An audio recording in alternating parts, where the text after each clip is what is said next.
রাসূলুল্লাহ সাল্লাল্লাহু আলাইহি ওয়াসাল্লাম বলেন আল্লাহ রাব্বুল আলামিন পাক এই দুনিয়ার জমিনে পাক ছাড়া নাপাক মানে হারাম খানেওয়ালা মানুষের দোয়া আল্লাহর দরবারে কবুল হয় না। জুড়ে বলি না নাউজুবিল্লাহ।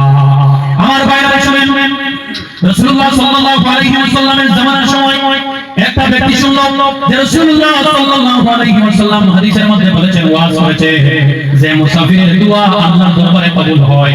এই ব্যক্তি মনে মনে ভাবলো, আমি যদি মুসাফির হইয়া যাই, আমার বাড়ি থেকে অনেক দূরে গিয়ে যদি আমি দোয়া করি, আমি যদি মুসাফির হইয়া যাই, আমার আল্লাহ যদি এই দোয়াকে কবুল করে নেন। এই ব্যক্তি মুসাফির হইয়া গেল, বাড়ি থেকে বাইরে হইয়া গেল, কোথাও দূরে জায়গায় মুসাফির হইয়া দোয়া করবে আল্লাহর কাছে। এই ব্যক্তি চলে গেলেন ওই জায়গার মধ্যে দোয়া করবেন, মুসাফির হইয়া উনি এই জায়গার মধ্যে চলে গেলেন।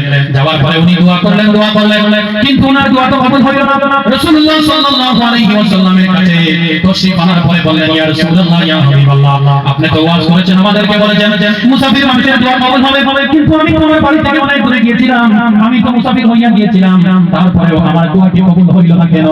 ওই সময় দয়াল নবীজি ওই মানুষের দিকে ভালোভাবে তাকাইয়া বললেন, রে বাবা মানুষ, তুমি তো যদিও শুনেছো আমার ওয়াজ আমি বলেছি মুসাফিরের দোয়া কবুল, কিন্তু তুমি তা জানো না।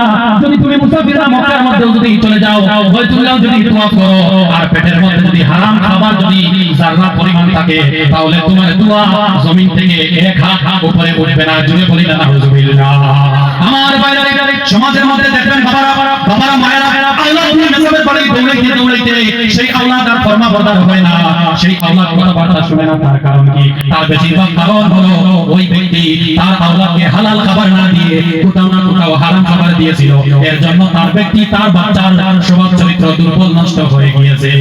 ভাইরা, রাসূলুল্লাহ সাল্লাল্লাহু আলাইহি ওয়াসাল্লাম বলেন, কুল্লু জাসাদিন নাবাতা মিন সুখতিন ফান্নারু আওলা বিহি।